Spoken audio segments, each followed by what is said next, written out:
Well, hello everyone. This is Fadi, and I'd like to welcome you back to another one of our live streams, Let Us Reason. And of course, it is a special one, especially when we have our dear brother, Dr. Jay Smith. And as the announcement says, we are going to talk about the whole story. That's HOLE, the whole story about the Quran. And especially if you've been tracking with us in the last maybe month or so, there has been so many recent developments that prompted people like Dr. Shabir Ally, for instance, and Yasir Qadhi to make references to some of the problems with the early Quranic collection, development of the text and transmission that led into a back and forth, of course, of videos, rebuttals, and so on and so forth. And of course, at the forefront of all of this, as always, our sister Hatun and our dear brother, Dr. Jay Smith. And I am up and coming, of course, into this arena right now. With that says, Dr. Jay Smith, thank you so much for making time for us. I know it's been a busy day for you, but we felt it necessary really just to kind of like give an update, the state of the union of the Quran, if you wish. Okay, talking about the Holy Quran, the HOLY Quran. You're right, and I think this has been excellent to thank for bringing me on board. This is a time we've had a very tumultuous last month, and I assume that this is going to continue for quite a while. But thanks for coming aboard. You're the one I like to work with the most because, well, you get it, you understand it, and also you're from this area. You understand the area and the material that we're working very better than most of everybody else. So Dr. Smith, tell people what has transpired in the last at least 30 days, maybe even a little over, by way of recent developments concerning the early Quranic manuscript area and also the early narrative itself. Yeah, I think to understand what's happening right now on the internet, what's going on YouTube especially, you need to back up a number of years. Well, you need to back up to maybe 1400 years, maybe we should start. And you need to back up probably 1300 years to this book itself. 1300 years ago, this book was finally written down. You notice I'm not saying 1400, I'm saying 1300 for a reason. And in this book, there are three claims. Actually, there's four claims. The first claim in chapter 85, verse 21 and 22 is that this book comes from preserved tablets. It's referring to the preserved tablets. And what does that mean? Well, you need to go to any of the exegetes. You need to go to Zamakhshari, Suyuti, Baidawi, you name it. They will all tell you that chapter 85, verse 21 and 22 are referring to the preserved tablets from which the Quran is derived. So these are the eternal tablets. That's the first claim. So this is a book that is eternal. It has always been. It is uncreated, as they're saying. Then you need to go to chapter 10, verse 15 and chapter 18, verse 27. Both 10, 15 and 18, 27 says that this book cannot be changed. No man can change it. No man can correct it or delete it or accrete it or corrupt it. It cannot be changed. And then you need to go to chapter 15, verse 9, because in chapter 15, verse 9, it goes even further and says that Allah himself will preserve it. Allah himself will guard it so that no man can change it. So those are the four verses you need to go with. Chapter 85, verse 21 and 22, chapter 10, verse 15, chapter 18, verse 27, and then chapter 15, verse 9. So these four verses are very clear. Every Muslim knows this. This is why for 1,300 years, every Muslim has assumed that the Quran is the preserved word of God. But it was sent down over a 22-year period between 610 and 632 to a man named Muhammad who could not read or write. So therefore, others had to do it for him. And so when he died in 632, the Quran had yet to been written down. So it had to be written by a man named Zayd ibn Thabit, his secretary, under the authority of Abu Bakr. That Quran then was given to Hafsa, one of the wives of Muhammad, who is also the daughter of Umar, the second caliph. She stuck it under her bed, according to the traditions. These are the traditions over here in the 9th and 10th century that give us the story. We don't know anything. Everything I'm telling you comes from these traditions over here, except for the Quranic verse itself. And that she then kept it there for about 20 years. And then 20 years later, when Uthman was in power, so we're talking about 652, mid-7th century, there was a problem up north, and there was a battle going on in Azerbaijan. And this battle, there were people that had come from Iraq. They had also come from Syria, and then also those who were from the middle part of Arabia. And they were all together battling against the Azerbaijanis. And as they were battling against the Azerbaijanis, they noticed that these people from up north, from Syria and Iraq, were quoting the Quran differently than what they had heard it quoted. And there was a conflict. There was a conflict.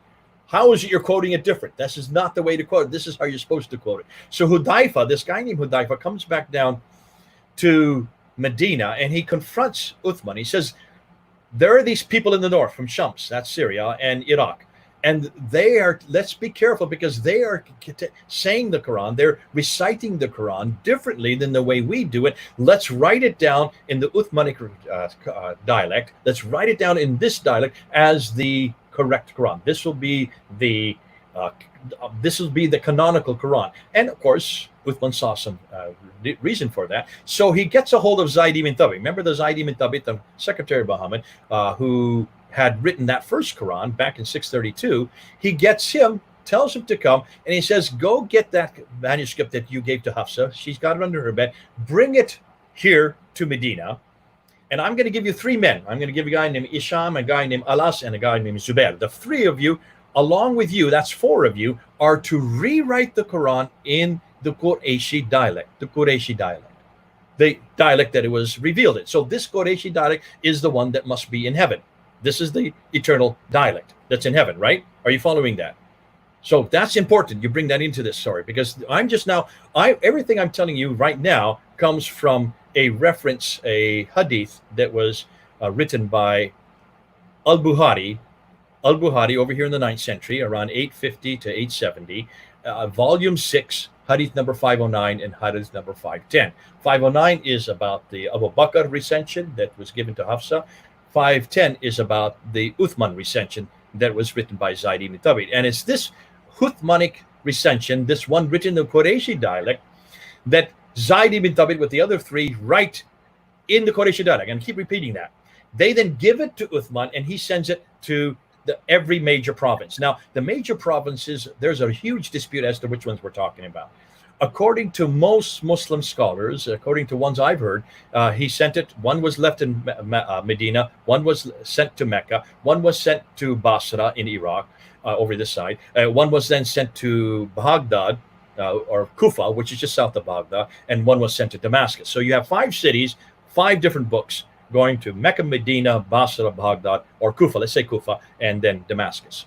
And with those 5, he then sent reciters, those who were responsible to make sure that they recited it in the Qurayshi dialect, so they got it right. And these became the master Qurans. These became the canonical text in 5 cities, 5 provinces in 652, mid-7th century.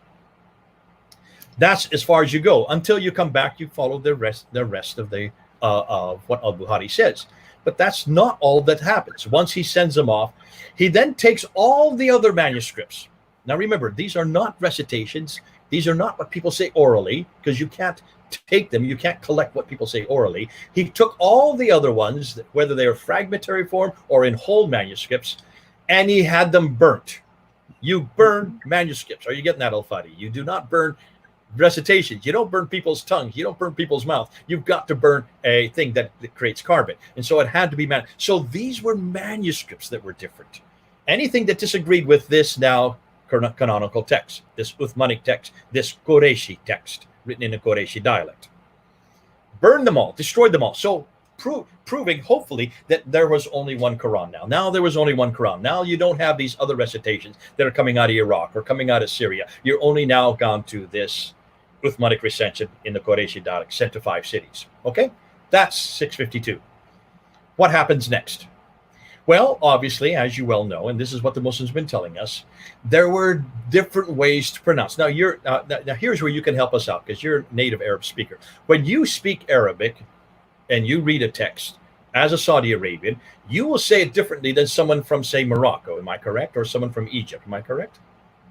Yeah, I mean, sometimes the word itself could be said differently or pronounced differently based on a dialect, or and sometimes you can use a synonym for that word because you don't say it this way, you say it that way. Either way, if you just give me a structure of a word without dotting or any diacritical marking, you're leaving it up to me now to decide how to read it and how to pronounce it also. Okay. Now we know this in English too. He says potato, she says tomato, he says tomato, he say, you say potato, I say potato, you say tomato, I say tomato. So we have that jingle that we know this. This is quite normal. I mean, the English are so proud of the fact that we Americans have never spoken English because we have yet to learn English because they are the only ones that have the repository for true English. And when you get to England, I spent 25 years there. There were about 10 different dialects within England. There was 5 different dialects within London alone. And that's why we, even in English, understand that. But do you write it the same way every time? See, in English you do, because we have consonant and vowels within the word. But that does not exist in Arabic. Help them. Explain to the people. I don't want to do it because I'm an English person. I want you to explain what's different about the consonantal and vowelization in Arabic that is different from English. Well, I mean, the way you can pronounce a word, that's one thing that could be helpful. Number two, it can really change the meaning of the word itself, anywhere from a noun to an adjective to a verb. So even the word itself can give you multiple ways of, using it in context. Let's say you can come up with multiple meanings for that particular word. And also, is it a feminine word? Is it a masculine? I mean, there's so many things. I think in some exercises, you can come up with up to probably 30 different ways of saying the exact same 3 radicals, only 3 letters. So that's why it's 3 letters. And the reason is in the 7th century, dots had yet to be invented. Vowels had yet to be created. So you had roughly between 16 to 18 letters, or 16 to 18 radicals, or 16 to 18 consonants. That's the problem. So when it was written down, if it was, let's just say Uthman did write this down in the Qurayshi dialect, how would you know what you were reading unless you had dots? You need to have dots, because just one little smiley face like this could have 5 different dots. A dot above it is a na, ta, tha. 2 dots below it, ba, or ya. So 2 different letters, 2 dots below, and 3 different letters. 5 letters just with the dots. Am I correct? Absolutely. And, there is a number of letters that have the same issue. The ha, jim, the da, the, ra, za, all of these, ta, va, sa, ba, all of those, by changing just the dotting, the word itself can change. This donation has 3 holes in it. Even your donations have holes in it. Thanks, Islam Critique. We're going to show you lots of holes here. So as we're going along, you can see there is a problem here. You cannot read the text. It was obviously that the Arabic was just too crude back then. It was just was not sophisticated enough even to read it. And that's why they had to quickly create these dots. And these dots were starting to be created. Now here's the problem. You create these dots, but if you looked at one set of 16 letters, and I look at a set of 16 letters, I would probably put it a different way than you would put it away. In fact, there's all kinds of ways. If you can just with one letter get 5 different dots, on top of that 3 different vowels, the dama, which is the u sound, the fatha, which is the a sound, and the kasra, which is the e sound. 2 of them are above the letter, 1 is below the letter, 2 are slashes, 1's a little curlicue. If the 3 other vowels then change it yet again, you can get all kinds of combinations, as you just said, with just 3 of these letters put together, 3 of these radicals put together. You say you can get up to 30 different words just with those 3 radicals. Am I correct? You are absolutely correct, sir. And, okay, can you see that? We did a couple of shows together, and you also did a number of shows on your own where you showed those smiley faces that you call them, like the letter, and how you can change the location now of the dotting, and how the pronunciation itself, so if you put it down, it's ba. Notice the sound. 2 at the top, ta. Different. I mean, you don't need to know Arabic. Just the sound of itself can be different. So by definition, Arabic needs dots and vowels to be read, by definition. This did not exist in the 7th century. This was only introduced in the mid-8th century to the late 8th century. It was then standardized by the late 8th century. So by this time, well, I would say even by the early, it had to be standardized about the early 8th century, at least by 736, it was standardized. Why? Because the first one of these Qira'at were written down at that time period. The first one was written down at that time period, and the man's name, I want to get his name correctly. His name was Ibn Amr ad-Dimashq. So Ibn Amir of Dimashq wrote his. He died in 736. He was the first one to have his combinations of words I think you're talking that about are Ibn in this. Amir al-Dimashqi. Ibn Amir al-Dimashqi. Yeah. Yeah. From That's him. Damascus. And he died in Yeah. 736. I'm guessing he did his work in the last, let's just assume he did his work in the last 20 years. So between 716 and 736, he did his work. He was the first to do that, right? So that's the first, he's the very beginning. Then there were 6 others that came after him.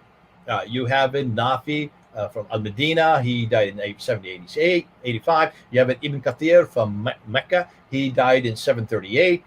You have also Abu Amr ibn al-Ala from Basra, he died in 770. You have Asim ibn Abi al-Najud, he died in 745 from Kufa.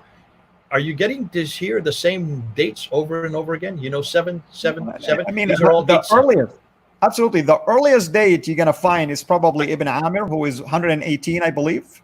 118, if my memory serves me right, 118, meaning at least there is 100-year or so gap. That's the earliest date, you're going to The find. earliest is 736. Okay, the earliest is 736, and he's Ibn Amir of Damascus. And what He's I mean, the one from 118 is the Hijra dating. That's what I mean by that. Yeah. Oh, you're going back to 622. Okay, so I'm just going just for our modern era because we know that Muhammad died in 632. We would therefore say so these are a good 100 years after, 80 to 100 years after Muhammad. You start getting these different qira'at or ahruf, the different writings, combinations of writings. Okay, so that's happening a good 80 to 100 years after Muhammad. Notice not one of them is from the time of Muhammad. That's right. And Jay, this is a theme we're starting to uncover more and more lately, right? I mean, you look at the Petra and the Qibla, directions, and it's always a later development, always. In fact, Always I would later. say, if you look at the commentaries of the Quran alone, I mean, at least you start with Tabari, that is sound kind of commentary that is well developed 300 years later. And between the Tabari and Qurtubi, which is another 300 years, you begin to see that initially the commentators will use their opinions. Later on, they start using some traditions, hadith, to support what they're saying. It's almost 600 years gap before you start using authority, per se. Can you then understand why, when all my life and as long as I've been working in the Muslim world, I've heard a recurring theme. I've heard a recurring narrative. Every Muslim I've talked to, whether they are radical, whether they are nominal, whether they are liberal, maybe not the liberals, let's just go the nominal. Let's say 99% of all Muslims I've ever talked to in all the 40 years I've been working in the Islamic work have always said there is one Quran. There has always been one Quran. And the Quran has never changed. There's not one word that is different. There is not one letter is different. I just put up a video this morning looking at Yasir Qadhi, where he said over and over again, there is only one Quran and it has no words, no letter has changed. In 1400 years, we have the exact same Quran, the same words, the same letters. This is Yasir Qadhi saying this. I've just put up and I just looked at this. I'm aghast at what he's saying. Now, I just looked at it and I went up and I said, are you really saying this, Yasir Qadhi? Yes, of course. And the reason he's saying this is because every Muslim is saying this. Have you ever heard any Muslim say anything but this? Oh, absolutely. Look what happened when he even dared to say that there are holes in the narrative. Look what happened when he tried to even explain something that is real. There is hole. There are holes in an early narrative, and look the kind of trouble he got into. So how do they alleviate that problem? How do they alleviate this problem that there are now different Qurans?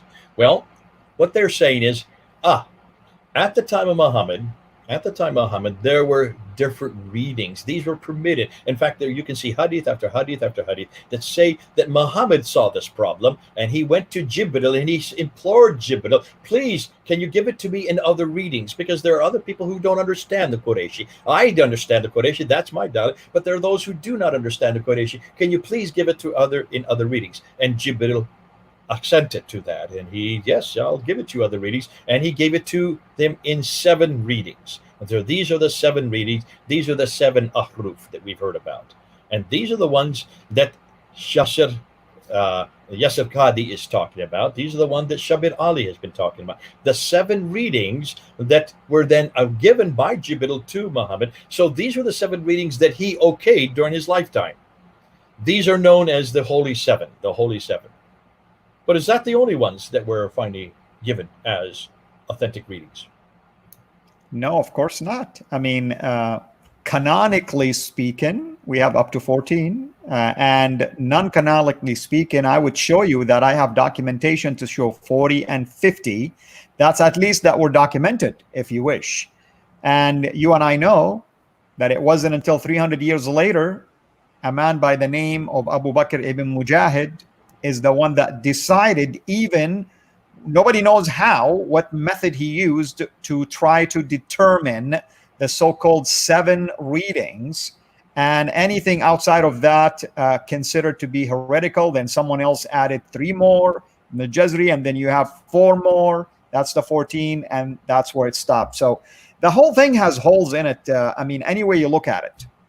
Oh, it gets worse than that. It gets worse than that. Ibn Mujahid is the one that chose the first 7, and the reason he chose the first 7 is because he wanted one to come from every one of the 5 cities. So he had to have Mecca. The one from Mecca came Ibn Kathir. That's not the same Ibn Kathir as the commentator that wrote many centuries later. This is another Ibn Kathir who died in 738. The one from Medina came from Nafi. The one from Basra came from Abu Amir. The one from Damascus came from Ibn Amir. And then you had 3 from Kufa, including Asim ibn Abi al-Najud and Hamza al-Zayyat and Ikisa al-Kisai. So those are the 7. 1 from Medina, 1 from Mecca, 1 from Damascus, 1 from Basra, and 3 from Kufa. Interesting, 3 from Kufa. Hold on a minute. Isn't the Kufa the one that they had the wrong dialect at the time of Uthman? That Do you notice true. Of those seven, 5 of them are from Syria and Iraq, the places they didn't want these to come from. And here's another thing, Jay. Have you noticed that the earliest that we mentioned, Ibn Amir, is not from Medina or Mecca? You would expect it to be from there, right? Isn't that where the Quran came, Mecca and Medina? No, it's from the same area. Yeah. It gets even worse. Before I can get to what I'm going to go to next, I just want you to remember, who is it that chose these again? His name is Ibn Mujahid. And when did he do this? What were his dates? When did he die? 936. That is the 10th century. When Muhammad died? 632. How many years did it take them to finally choose these 7? 300 years. 300 years, finally, they chose these 7. These are the 7 that supposedly all lived at the time of Muhammad. Look at their dates. Not one of them lived at the time of Muhammad. 936, 938. I'm sorry, did I say? Let's do it again. 736, 738, 745, 772, 785, 805. That's 9th century. None of these guys lived at the time of Muhammad. None of them lived even in the same century. And 5 of the 7 didn't even come from Medina or Mecca. They came from the very place they're not supposed to come from, the very place you are not supposed to have the holy text, or the one holy. This is Wholy, the one that's supposed to have come from from heaven itself. Because the one that comes from heaven, according to Uthman, is the Qurayshi one. The 5 of them, none of them are Qurayshi. They are the ones that have deformed it. They have the dialects that don't make sense. Okay? Now hold on a minute. 3 more then were chosen. And this is known as Abu Jafar from Medina. And then you have Yaqub al-Yamani from Basra. And then you have Khalaf from Kufa. Who chose those 3? Because they were then chose to make 10. And so then you have the official 10. The one that chose those 3 is Al-Jazari. You already gave his name. When did he die? Do you know his dates? I don't have the date in mind, but it would have been after Ibn Mujahid, of course. How about 1429? There you have it. 1429. 1429. That's what, 700 years after Muhammad. 700 years, they add another 3. Another 3 on top of the 7. Now you have 10. So now you have 10 of these different Qur'ans, all of them different from each other, all of them from different people, from 5 different cities. They're hundreds of years apart because these guys die in 748, in 821, and 844. But the guy that chose them is Al-Jazari, who dies in 1429. So it takes him to 1429, that's the 15th century, to come up with the official 10. These are the official 10. But hold on a minute. Look at those names. Let me just read those names for you. Nafi, Ibn Kathir, Abu Amir, Ibn Amr, Asif, Hamza, Al-Kisai, Abu Jafar, Yaqub, Khalaf. What name's missing? This name's missing. Did you hear this name in there? Did you hear this Quranic name? This is the official text that was chosen in 1924 for Cairo. What's his name? His name is Hafs. Did you hear Hafs in that list that I just gave you? No. Not once. So where does Hafs in all this? I'd like to know where Hafs is, because he is the one that everybody uses today. He is the one that is made official now by King Fahd in Saudi Arabia in 1985. 35 years ago, he was the one that was made official for the whole world. So I mean, the whole world now have to read this text. But he is not even part of the first 7. He's not part of the next 3. He is not part of the first 10. So where does he come in?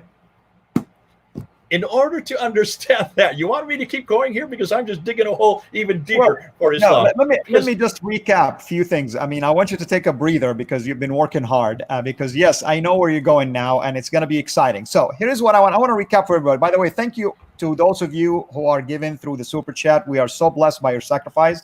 Thank you to the moderators. Thank you for everyone who's been watching and waiting. And we have Tatiana. She said she's watching us from the beach, man. I mean, you're going to the beach pretty soon here. So we thank you for even taking time to watch our show from the beach. You should be relaxing. All that to say, I want to recap a few things. You've heard Jay mention the story, or the traditional story, about the early collection of the Quran, starting at the days of Abu Bakr. The copy was given to Hafsa, supposedly, and then later on, the same person, Zayd ibn Thabit, was asked or commissioned by the third caliph Uthman to go ahead, get that copy, and restart the process. Now, we have Steve Clary here ask an excellent question. Why would Uthman rewrite it one more time when you already have a copy? And here's my other question. Why did Omar and Hafsa retain a copy unless if it was for their personal use? How many people did die in the Battle of Yamama that caused Omar to be even nervous to that point, even though the tradition don't show a huge number? There are holes even in the beginning. Do you know that there are at least 3 traditions? One is that Abu Bakr is the one who did it. The second one was Omar. The third one is that Omar started it and then Uthman finished it. Do you know that there are different traditions about how many people got involved in the committee?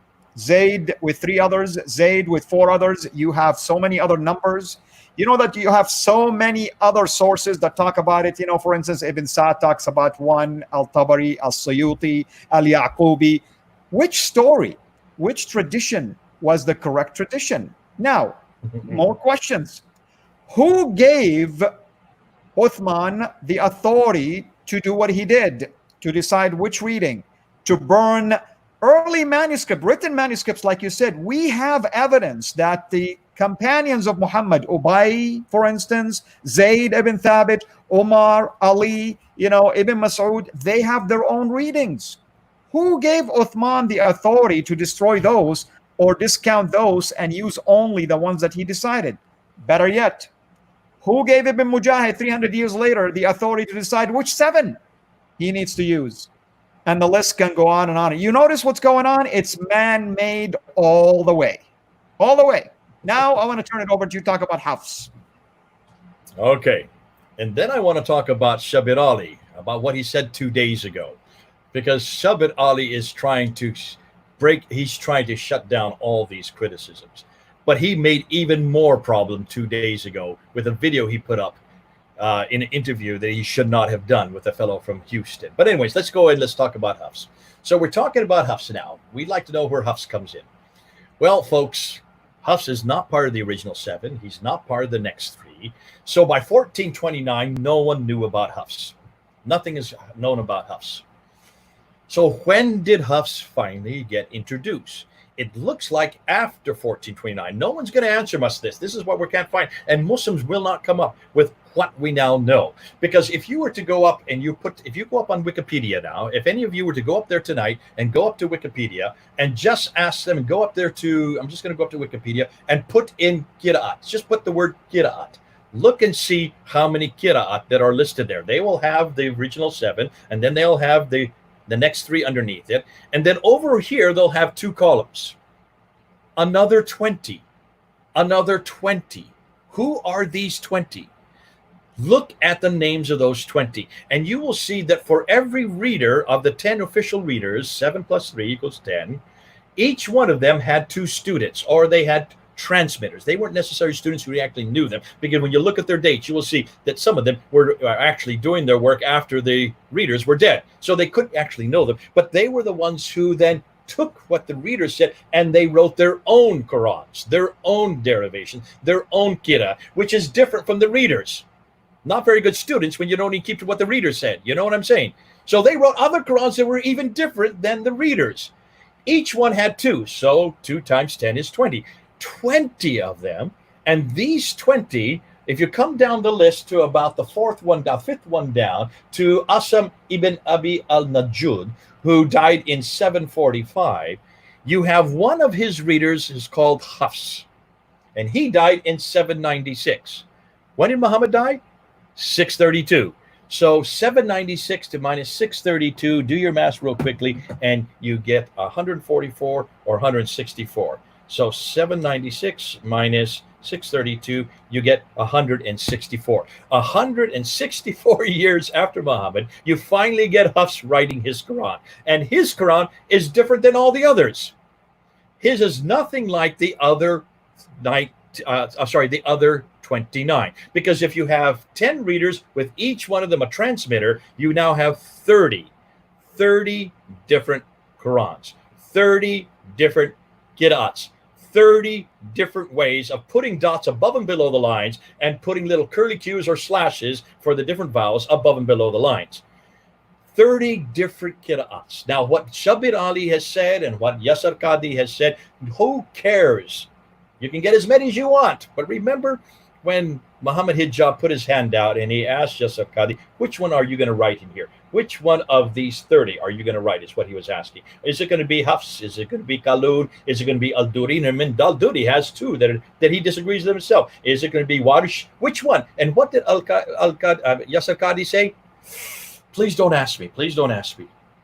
No, not in public, not in front of a camera. You can't answer this in 20 minutes. This you cannot answer. I've been working on this for 25 years. I had a crisis of faith over this way back in Yale University 25 years ago. And I have not yet come out of that crisis of faith. And when Muhammad Hijab said, this should be easy, a yes or no, which one? Is it Hafs, yes or no? That should be easy. I would have thought that would have been easy, because it's the Yasir Qadhis of the world that have been telling us there's one Quran. There's only one Quran. And he is the one that has been said over and over again. There's not one word, there's not one letter that has been changed in any Quran that we have today. It is exactly the same, word for word, letter for letter. How many times has he said that publicly? How many times has he taught that? Oh, he now he said, don't ask me this question. Exactly. We have a respect for the Quran. Here's his red line. Remember that red line? What's that saying to me? Here in America, that means time out. That's what you do when you want to stop. That means you don't want to play anymore. You start getting a timeout. That's exactly what he was saying. We have a timeout. We don't go beyond this red line because we respect the Quran. And he distinguished between the academic field and the general public, which is absolutely absurd to say that the public doesn't deserve to know, basically. You are the traditionalist, he said to us.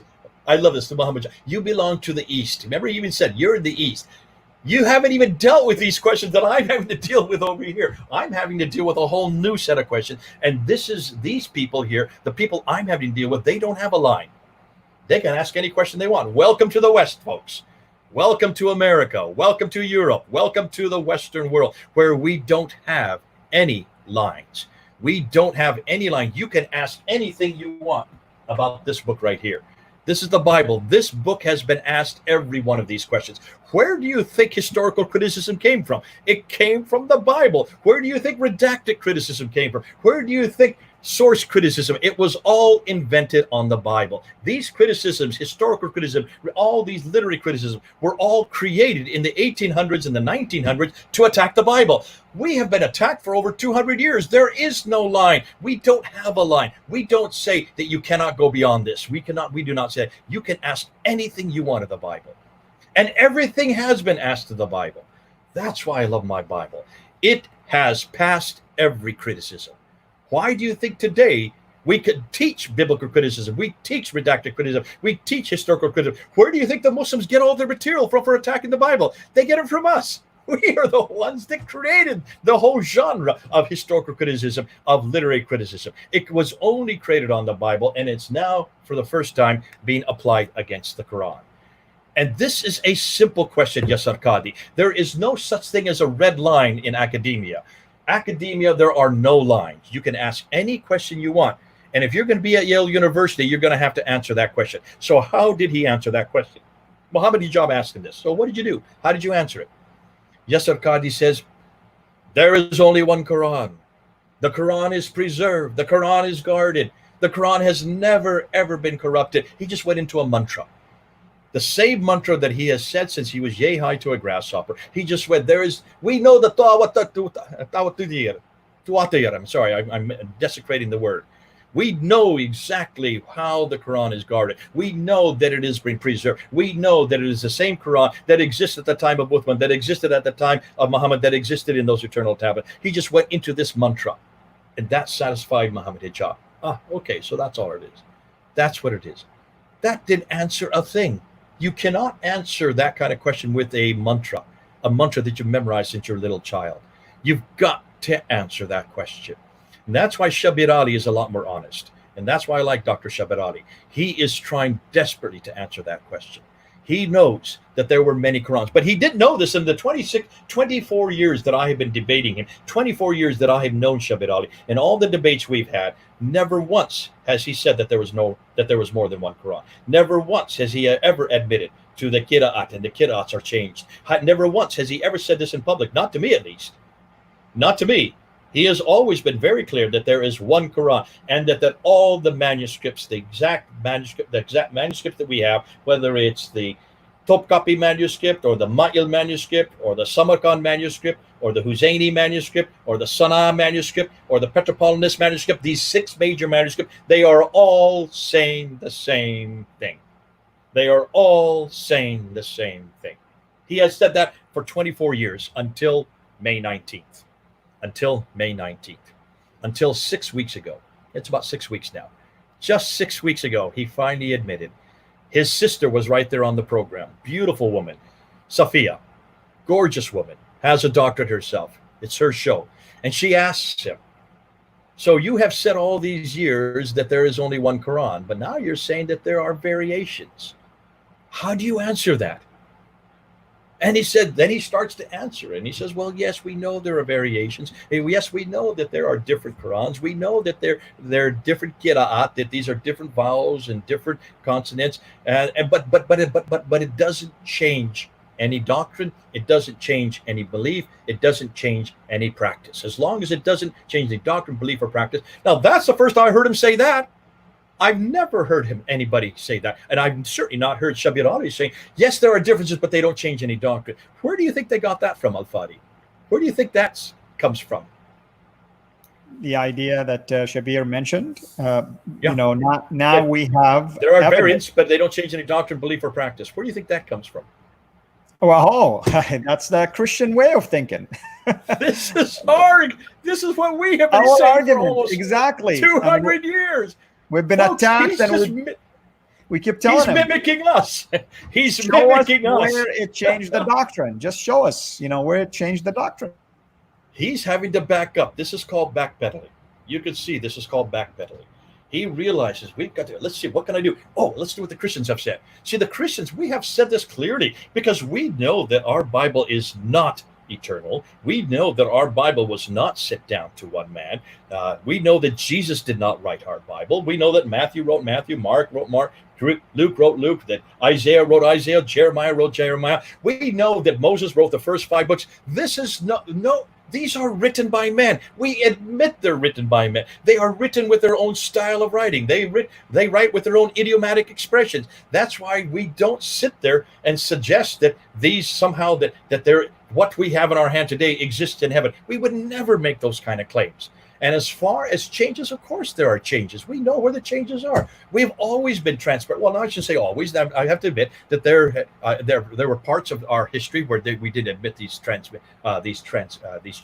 But if you look at any modern Bible today, take a look at this one here. This is the NIV. Look at Mark chapter 16, verse 9 to 20. There's a line right there, and it warns the reader that the next verses from verses 9 to 20 are not found in the earliest Greek manuscripts. That means the earliest manuscripts we have, these verses are not there. It warns the reader just to be aware of the fact. At chapter 7 of John, verse 53 to chapter 8, verse 11, the woman caught in adultery. These verses, we have a line before and after warning the reader. These are not found in the earliest Greek manuscript. We know we don't have the originals. Nobody has claimed that we have the original. Only Muslims have claimed they have the originals. Have you noticed? We don't say the same thing about the Bible they have said about the Quran. We have been very clear that we don't have the original. But I have never heard a Muslim say that. I have never heard a Muslim say that.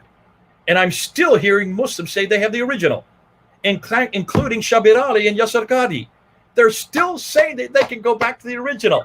How many times has Yasir Qadhi said this, that we are the only scripture, and I put this up this morning. I put this up quote after quote. Look at the quotes I put up this morning, that we are the only religion that has a text that can go back to the original, that can go back to Uthman, that can go back to Muhammad.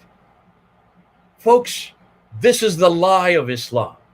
These are lies that you're hearing. There's no other way to say it. And I'm sorry, I love Shabir Ally, and I don't know Yasir Qadhi. I've never met him before. I have met Shabir Ally. We're good friends. But Muslim scholars, you've got to stop saying this.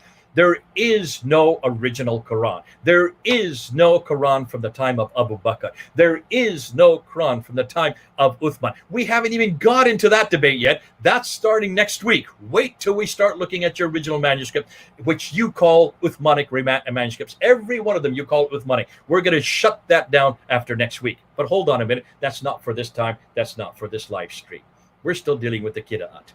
See, we're still dealing with the 8th, 9th, and 10th century. We're still dealing with really the trivial matters. This is really trivial to me because, listen, I've known that there have been many Qira'ats. I remember hearing this back in the 1980s when I took seminary, when I started about. Listen, we held up those 26 Qur'ans there at Speaker's Corner, there in London, back in 2016. We've held them up not once, not twice, but 3 different times. 3 different times we held up those Qur'ans. And all 3 times we got huge reaction. Muslims had never heard this before. You can see Muhammad Hijab. He's in the crowd there the first time we held him up. He is in the crowd pulling the Muslims away. Come away, he says. Don't listen to him. Don't listen to what they're saying. He did not want them to see what we were showing. He did not want them to hear what we were saying. He didn't want them to see this because he didn't know what to do with this. I don't think he had ever come across this before. I think he was going through a crisis of faith. I can't prove it. 4 years ago, I think he went through a crisis of faith. And that's why 4 weeks ago, he had to ask this question of Yasir Qadhi. Just 4 years, this has been festering. 4 years. Now, he's all over the internet. This man has 270,000 subscribers on his YouTube channel. He is a big name on the YouTube channel. Therefore, you can see all these disciples of him have been asking, what are you going to do about these Qira'at that they showed there at Speaker's Corner? What are you going to do about these different Qur'ans? 26. We only showed 26. Hattun is now up to 37. Hattun is the one that has got all these Qur'an. Hattun is the one that has found every one of these Qur'an.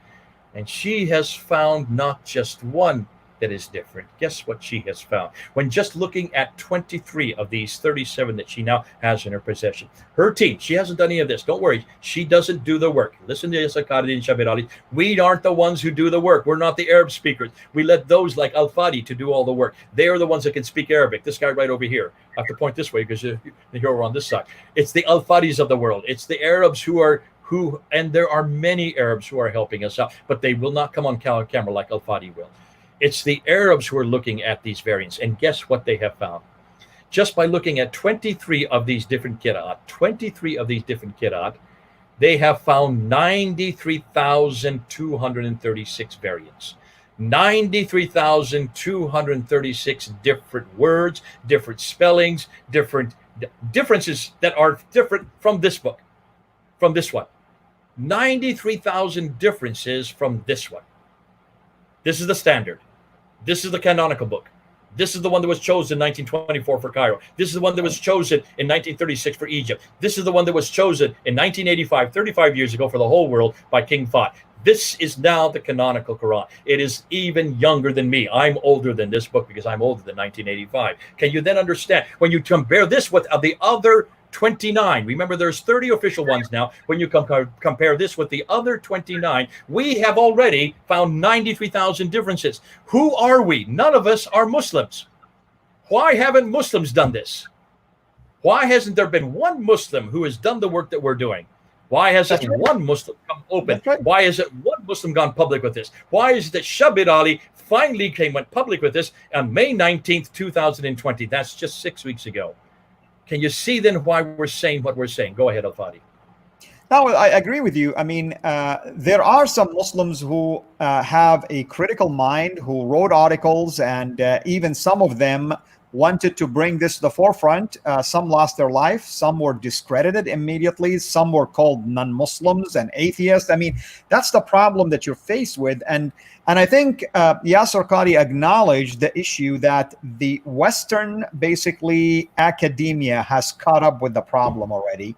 And it's too late now for that to be stopped. I mean, I am so thankful for people like Dr. Brubaker, who courageously published just 20 examples of the thousands that he has uncovered. Now, nowhere that you will find in this book that he ever used profanity, attacked Islam, attacked Muslims. He is just sharing his research for the benefit of those who can get their hand on it, whether Muslims or non-Muslims.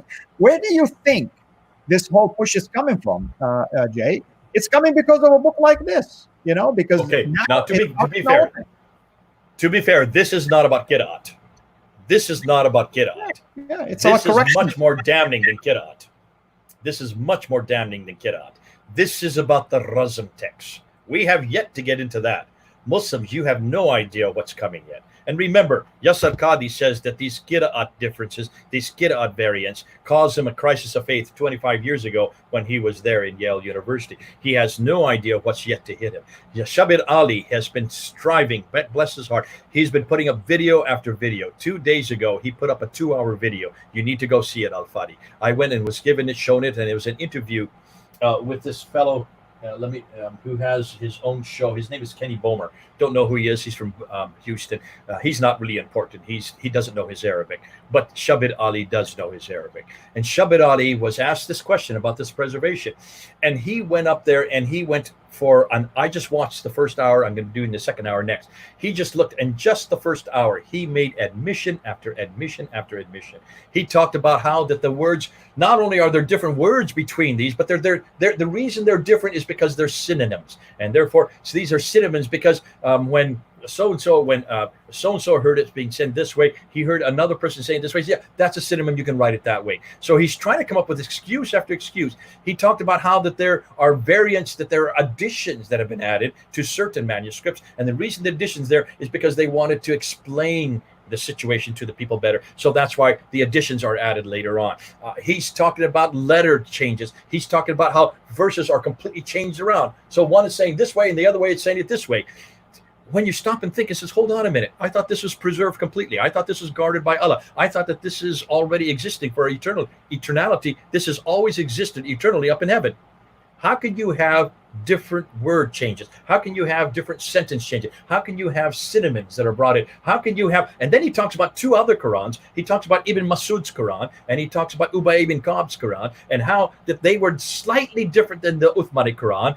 But we can't trust what people say about them because these are just people who talk about them, and therefore we don't trust them because they are probably, they are not trustworthy as Uthmani, as Zayd ibn Thabit. And suddenly, so he's talking about 2 other Qur'ans. He might as well have added Ibn Musa, because actually we know about 3 other Qur'ans that were written at the time of Zayd ibn Thabit, which disagreed. Dr. Arthur Jeffrey in the 1930s, when doing a study on just what the traditions say about these 4 different Qur'ans that were there at the time of Uthman, came up with 15,000 differences. I don't know if you know this, Al-Fadi. 15,000 differences. We have known about this since the 1930s. For almost 80 years, we've known about this. And yet he was just now announcing it 2 days ago. He just announced it in 2020 about Ibn Masud and Ubay ibn Ka'b. And he says these are slight differences. No, these aren't slight differences. These are huge differences. That has yet to be done. That has yet to go public. He mentioned about Brockett's PhD. Brockett did not really say much thing. Brockett did not to come to any conclusions. Oh my And goodness! many of these Western scholars don't want to come to conclusions. Go ahead, Al-Fadi. And Adrian Brockett's work is amazing because he actually picks on Hafs and talks about the variant Hafs traditions. And you have the Hafs tradition from Persia, the Hafs tradition from Turkey, the Hafs tradition from India. I mean, he was doing academic work and critiquing how many Hafs traditions we have. And another thing, there's how many, Al-Fadi, on that point right there, do you know how many Hafs traditions Hatun has in her possession right now? 5, 6, 7. Okay. 7. She has 7 different Hafs traditions. There you go. So which one? Which one is the correct one? Well, that's the question I asked her. Have you gone through and see which one this is? We haven't had time. No one else is doing this. No one else is doing this. And I'm saying, folks, can you see why this is causing so much consternation in Islamic circles? What you're going to start hearing, Jay, and we're going to wrap it up pretty soon here. What you're going to start hearing, Jay, is that there is this process of synthesizing qira'at. Uthman decided how to synthesize things, and decided what is the right one. Ibn Mujahid did the same thing. Like even the 7 qira'at that Ibn Mujahid shows, some of them actually have different traditions, and he decided how to combine them and come up with an eclectic way of reading. I mean, it's like, once again, we have a question here from someone, comment, I should say, Peter. Peter makes a good argument. He says, textual critics require stemata, right? There is no such thing yet for the qira'at. I can tell you this, Peter. Actually, Dr. Michael Cook did a study about 10 years ago, and he attempted to come up with a stemata, but he based this on only 4 of these copies that supposedly were sent by Uthman. You should really go and download it. It's available for free, by the way. And you should go and look at it. He based it on a tradition by a man by the name Adani, who died in the 11th century, who says he believes 4 only were distributed, when in fact there was other tradition. This is about 7, and another one said 9, like you've heard, Jay. Once again, we're back to the same dilemma. One man decides the fate of the Quran, and that's where the story starts, and that's where the holes become wider and wider and wider. Brother, I know you are tired. I know we only have 5 minutes. I would like to talk about what's happening now since the last 6 weeks. Yes, please. Give updates about what's going to happen. I think what's happening, and this is what's fascinating, because I've watched this trend. I remember when back in 2013, I did a debate with Adnan Rashid. We used to do these, what we call ad hoc debates. These are not formal debates. We did tens of these kind of debates. I've debated hundreds of Muslims at Speaker's Corner. And what we do is we go 5 minutes, 5 minutes, 5 minutes, 5 minutes, 5 minutes, 5 minutes. So I go for 5 minutes, then Adnan would go for 5 minutes. Then I go for another 5 minutes, and then Adnan would go for 5 minutes. And all you need is a timekeeper. So you can just get up on 2 ladders, and the crowds are huge. They love those. Back in 2013, we were doing one of these ad hoc debates on this very thing, on the manuscripts of the Quran. So we're talking about 7 years ago. And there's Adnan with his long hair and his dark glasses. He's really a resplendent sight. He used to look great with his long hair. And he looked like a Pakistani Jesus. And there he was on the ladder. And he says, Jay, we have 100,000 manuscripts of the Quran exist today. 100,000. 100,000. And I have one in my home. I have one of the Uthmanic manuscripts in my home. Now, that was in 2013. You can see I'm laughing by this time. Why would you make these kind of claims?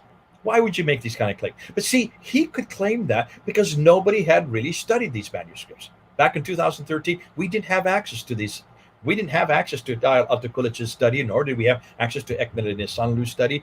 No one had really gone through and done any action. That only was appeared in 2014. When that came public, and I did my debate with Shabir Ally in September of 2014, then suddenly it went public because that was being filmed, and we filmed it. There was only about 700 people in the audience there at that debate, but it's now been watched by over 500,000 people. And I can give you name after name of Muslims who come to Christ because of that one debate, because that shut down this idea that there were 100,000 manuscripts and that you could have them in your own home.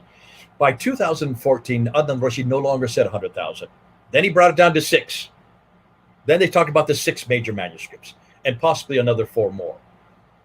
Well, that got shut down when when we start showing these Qira'at in 2016, which had nothing to do with manuscripts. The Qira'at argument is an 8th, 9th, and 10th century argument. The manuscript argument over here is a 7th century and 8th century argument. That's why these are much more damning, because they're much earlier, and therefore they are much more foundational to whether or not the Quran is true or not. So can you see, when we did this in 2016, we were just kind of at the edges. That's not really important.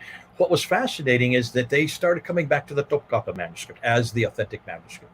Well, that was before the dating of the Topkapi manuscript, put it to around 720 to 770. So it was all in the 8th century. They couldn't use it because it's much too late. So then they went to the Birmingham folio, was found in 2015. Remember when that was all over the press, the Birmingham folio in 2015.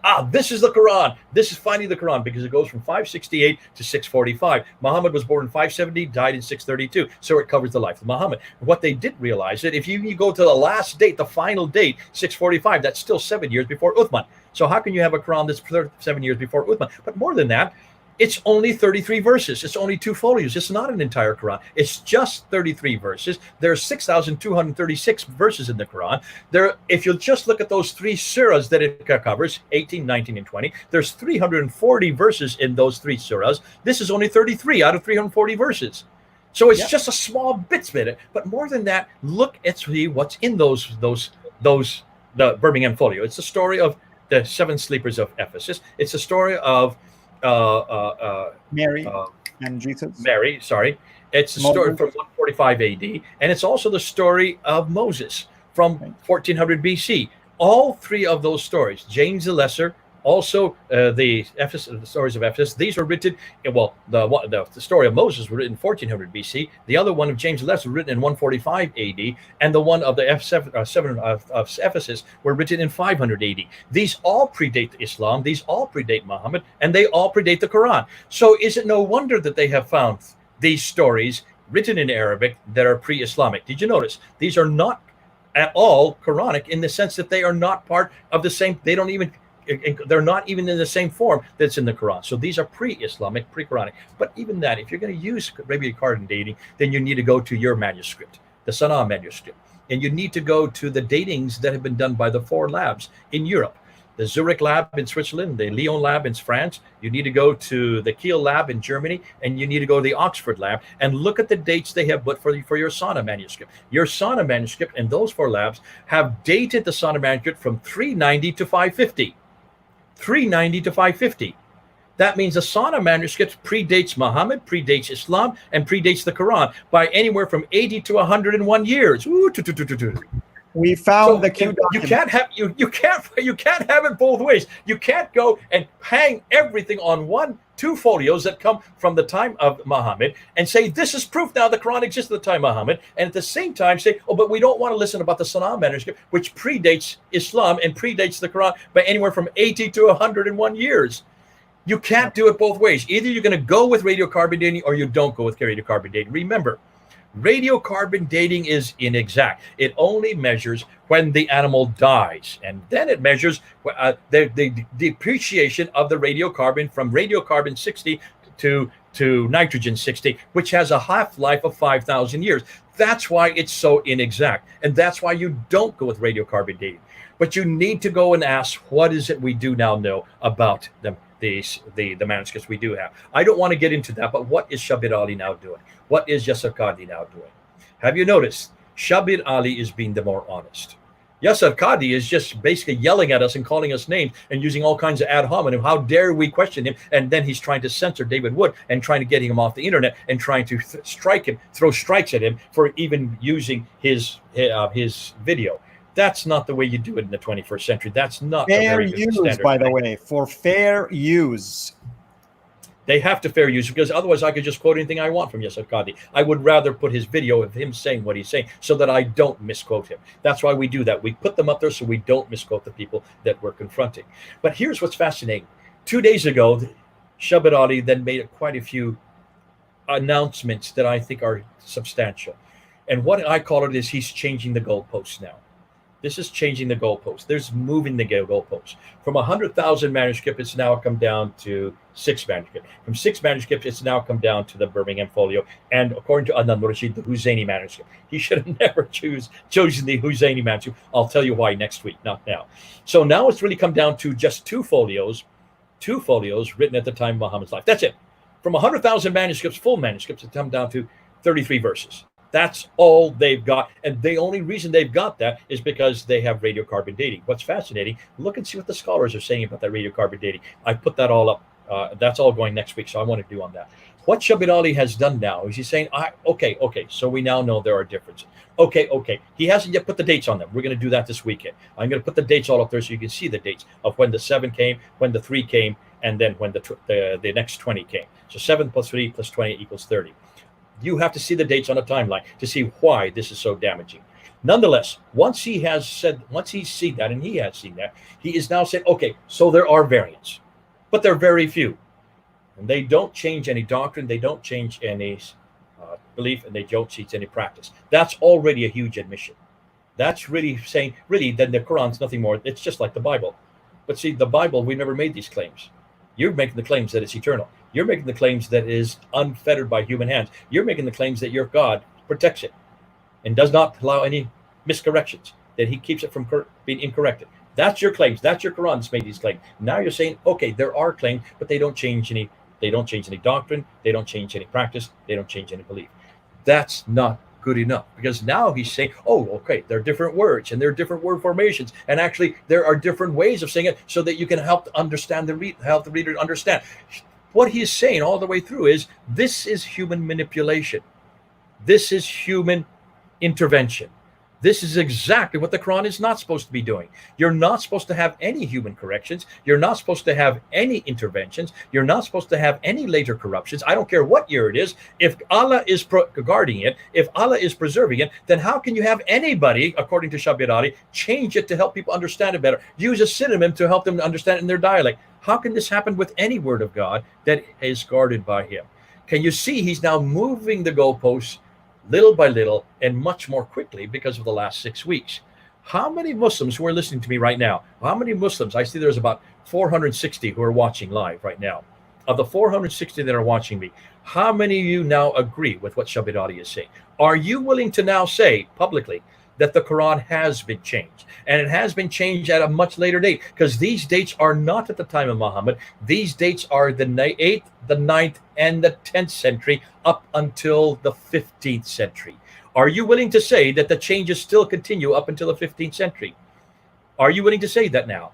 Can you say, hand over heart, that your Quran is not preserved completely, that your Quran is not guarded perfectly, that there is no Qurayshi dialect? Because the Quran you have chosen, this one here is not even Qurayshi. This is from Kufa. This is from Iraq. This is from the very area the Hudayfa says we must not have, so that we must write the correct one. We must write the Uthmanic one. We must write, the Qurayshi one. The Qurayshi one, he had Uthman write the Qurayshi one, so they would not be corrupted by the Iraqi dialect, would not be corrupted by the Syrian dialect. And yet the one you have chosen for the whole world is the Iraqi dialect, written in 796, 164 years after Muhammad. Folks, this is not the Quran that I've been grown up with. This is not the Quran that I've heard for 40 years. This is a wholly new Quran. This is a man-made Quran. These different qira'at only get introduced in 736, 100 years after Muhammad. They do not exist at all at the time of Muhammad. There is no Quran at the time of Muhammad. There is no Quran at the time of Uthman. I'm still waiting for a Muslim to show me one Quran that's from the time of Uthman. It's 114 surahs, just like the Quran I have in my hand here today. Just like this, not the qira'at, not the vowels, not the dots, just the razm, just the consonantal text, just the capital text. I'm still waiting. That's a good way. That's a good time. That's a good place to stop. Absolutely. Thank you so much, brother. And to let everyone know also, I want you to go, of course, and always make sure you're subscribed to Pfander Films channel, so you are updated all the time on the videos that our dear brother does, especially when it comes to the Qira'at and the Quran. And now he's going to be talking about Rasm also. I myself also has been inspired by this debate. I'm doing my PhD in one of the early Quranic manuscripts, and soon I am going to launch a show that deals with early Quranic manuscripts. I'm going to keep that for now, just generic. And when we launch it, we'll let everyone know about this. Another thing I want to just let everybody know, if you weren't with us yesterday or the beginning of this week, today marks the end of my live streams for the next 10 days. I am taking a vacation, a much needed vacation and a time of rest. And when we come back, we are going to revamp a few things as well. And we are going to come up with different style programs. So we will keep you posted about that. Nasser is going to join me to do jointly a discipleship program. We'll be doing the Quranic one. We'll do the live streams and so on and so forth. So we'll keep you posted about the lineup also that will be coming up. With that said, thank you so much, everyone, for your contribution. Thank you for being here. Thank you for your comment. We are always blessed by it. Make sure you share this with others, and you go and subscribe also to Pfander Films, because there's a lot of a wealth of information in there when it comes to the topic of the Qur'ans in general. And we pray that our Muslim friends who are watching today, that they will start thinking seriously about their salvation.